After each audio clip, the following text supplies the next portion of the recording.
área criminalista, qual foi o caso que foi mais marcante, assim, que você defendeu? Olha, eu tive um caso de um moço que foi injustamente acusado.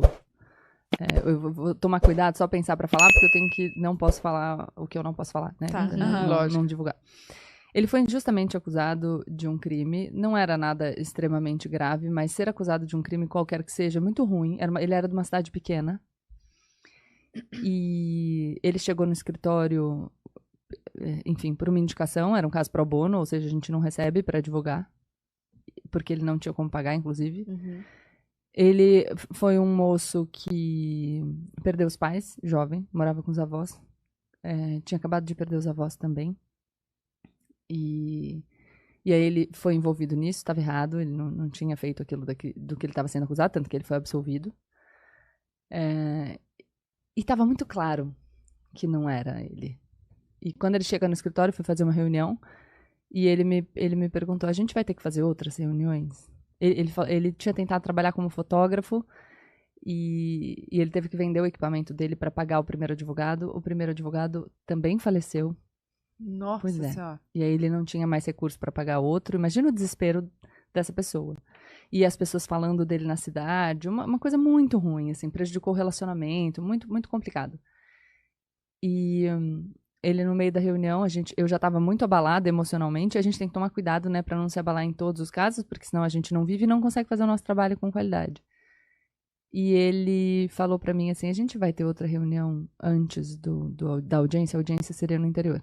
Aí eu falei, acho que não, mas eu te aviso qualquer coisa. Ele falou, não, se você puder me avisar com antecedência, porque eu tô numa situação realmente complicada, eu não tenho dinheiro pro transporte para vir aqui. E eu lembro de subir a escada, entrar na sala do dono mesmo, do escritório, chorando, e falar, cara, não é possível a injustiça que estão fazendo assim, porque às vezes... Mas enfim, tive que colocar menos emoção e mais razão, que é o meu Mas bordão. você fica emocionada ainda, né, com essa história? Fico. Porque é muito cruel. Quando você é um profissional lidando com isso, e você está lidando com a vida de outras pessoas, a gente aprende a se distanciar, mas quando é com a gente, quando é injusto, e quando é uma mentira, quando é uma distorção que afeta a sua vida de maneiras muito importantes, sabe? É duro demais de ver. E é duro saber que você tem um poder limitado, né? Porque você pode fazer o seu trabalho o melhor possível, mas nem sempre você consegue a justiça.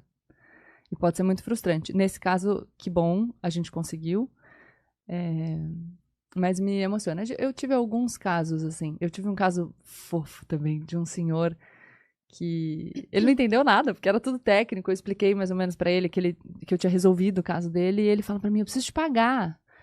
Eu falei, não tem problema. Então, ele falou, não, por favor, eu preciso, tal. Eu falei, não. Ele, não, mas você é um anjo. Porque ele não entendia o que eu tava falando. Eu falei, o que você faz? Ele tinha um sítio. Ele falou, eu faço mel. Eu falei, então olha só. Quando você fizer alguns potes de mel, você me manda. E um dia eu tava indo pro escritório, de assim, umas 10 horas da manhã, minha secretária me liga e fala, Gabriela, eu não sei o que eu faço, porque eu tenho 37 potes de mel aqui. E um favo de mel. Meu Deus! Mas não que é fofo. demais? É muito legal. É muito. Eu tenho gente, assim, que me liga até hoje. A gente acaba fazendo uma relação muito próxima. É muito... Sim, e como que. Agora eu queria uma opinião pessoal, assim, de, por exemplo, esses casos que a gente vê que tomam.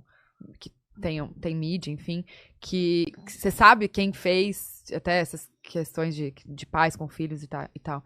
Você sabe que o pai foi culpado, que a mãe foi culpada e tal. Se essas pessoas te procuram, Você pode não aceitar o caso. você pode não aceitar. Tá, e você, se alguém. Já teve algum caso de alguém te procurar, você saber e você. Já Você tem não. alguns casos que eu não aceitei. Entendi. Você tem liberdade para aceitar os casos que você quer aceitar. Uhum. E essa questão que você falou do que a pessoa não ia pagar Pro bono. Pro bono. Existe alguma lei que fala que escritórios tenham que Não, você fazer isso? escolhe fazer.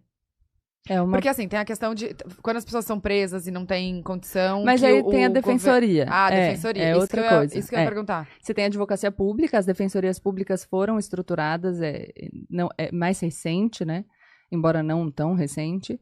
Mas então você tem a defensoria pública para ajudar essas pessoas. Mas os advogados é uma prática comum, tá? É os advogados fazerem trabalhos pro bono também para contribuir um pouco, para ajudar, inclusive a desafogar as defensorias, porque é muita coisa. Entendi.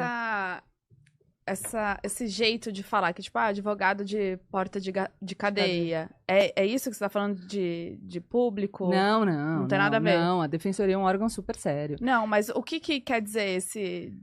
Porque é uma expressão, né? Eu acho que é um jeito de menosprezar determinados tipos de advogado. É uma fala um pouco preconceituosa. Sim, Eu total. não sei, precisaria perguntar para quem fala. Mas a defensoria não. A defensoria é um órgão super sério. A defensoria é um órgão que vai ajudar as pessoas em qualquer questão. Se você está querendo se separar do seu marido, se você busca uma pensão para o seu filho, se você é vítima de um crime e precisa de ajuda.